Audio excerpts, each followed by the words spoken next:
जय जगन्नाथ सभी को। Welcome to episode 10 of series Parampara the divine legends of Sanatan Dharma, जहां हम 33 कोटि देवी देवताओं में से कुछ देवी देवताओं के बारे में जानते हैं। तो आइए जानते हैं कि आखिर चैत्र महीने में भी नवरात्रे क्यों मनाए जाते हैं। चैत्र महीने के नवरात्रे काफी विशेष माने जाते हैं क्योंकि इस नवरात्रे के समय देवी दुर्गा ने महिषासुर नाम के एक राक्षस का वध करा था। कई सालों पहले की बात है। महिषासुर नाम का एक राक्षस, जिसका आधा शरीर महिष और आधा शरीर मानव जैसा था, उस राक्षस ने ब्रह्मदेव की कठोर तपस्या करके उन्हें प्रसन्न कर दिया और उनसे वरदान दिया कि उसे किसी भी जाति का पुरुष, यानी ना ही देवों में, ना गंधर्व, ना नर, ना राक्षस, ना पशु, किसी भी जाति का पुरुष उसका वध नहीं कर सकता। इस वर को पाने के बाद वो मन ही मन खुद को अमर समझने लगा था, क्योंकि उसके नजर में तो स्त्रियां कुछ है ही नहीं। उसके नजर में स्त्रियां एकदम निर्बल होती हैं। ब्रह्मदेव से वर प्राप्त करने के बाद उसने तीनों लोकों पे हाहाकार मचा दिया। वो कहीं भी किसी भी तरह का सात्विक कार्य सक्रिय नहीं होने देता था।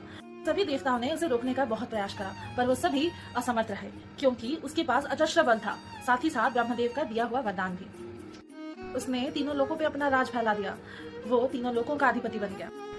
तीनों लोकों में उसका आतंक इतना बढ़ गया था कि सभी उससे तंग आ चुके थे। देवता जब उसके उत्पात से थक गए, तब वो लाचार होकर देवी आदिशक्ति के पास गए। देवी आदिशक्ति यानी माता गौरी सभी देवी के पास जाके मदद की भीख मांगने लगे। तभी देवी ने एक चमत्कार किया। देवी आदिशक्ति ने अपने अंदर से अपनी 9 ऊर्जाओं को बाहर निकाली और फिर वो 9 ऊर्जा देवी में समा गई। उन 9 ऊर्जाओं के प्रकोप से देवी दुर्गा बनी, क्योंकि वो 9 ऊर्जा ही देवी के 9 स्वरूप थे, यानी नवदुर्गा। देवी दुर्गा और महिषासुर के बीच में भीषण युद्ध चला। दोनों में युद्ध इतना भीषण हो गया कि उसका प्रभाव सभी लोगों पे पड़ने लगा। उनके बीच ये युद्ध 9 दिनों तक चला था। आखिर में त्रिदेव बहुत परेशान हो गए कि ये युद्ध ऐसा बन चुका है कि खत्म होने का नाम ही नहीं लेता। तभी ब्रह्मदेव के स्मरण में आया वो वरदान जो ब्रह्मदेव ने महिषासुर को दिया था, पर वो उसके बारे में भूल गए थे। ब्रह्मदेव ने कहा कि महिषासुर ने एक और वरदान भी दिया था। वो वरदान यह था कि उसका वध उसी शक्ति से हो सकती है जो त्रिदेवों से उत्पन्न हुई हो, यानी त्रिदेवों के मेल से बना हो। और ऐसी कोई शक्ति थी ही नहीं कि जो त्रिदेवों के मेल से बना हो। तभी त्रिदेवों ने अपनी अंदर की थोड़ी थोड़ी शक्तियां देवी दुर्गा को प्रदान करी और उसी से देवी दुर्गा का त्रिशूल बना। उसी त्रिशूल से महिषासुर का वध हुआ। तो इसी तरह दशमी वाले दिन देवी दुर्गा ने महिषासुर का वध करके बुराई पर विजय प्राप्त करी थी।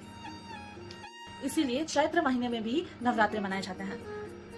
चैत्र नवरात्रे के एक और भी मान्यता है। जिस दिन से चैत्र नवरात्रे शुरू होते हैं, उस दिन से यानी पहले दिन हमारे सनातनियों का नववर्ष आरंभ होता है। अगर आपको ये जानकारी पसंद आई तो लाइक जरूर करके जाना और कमेंट में पार्ट 2 जरूर टाइप करना अगर आपको महिषासुर के जन्म की कहानी जाननी है। और हाँ, चैनल को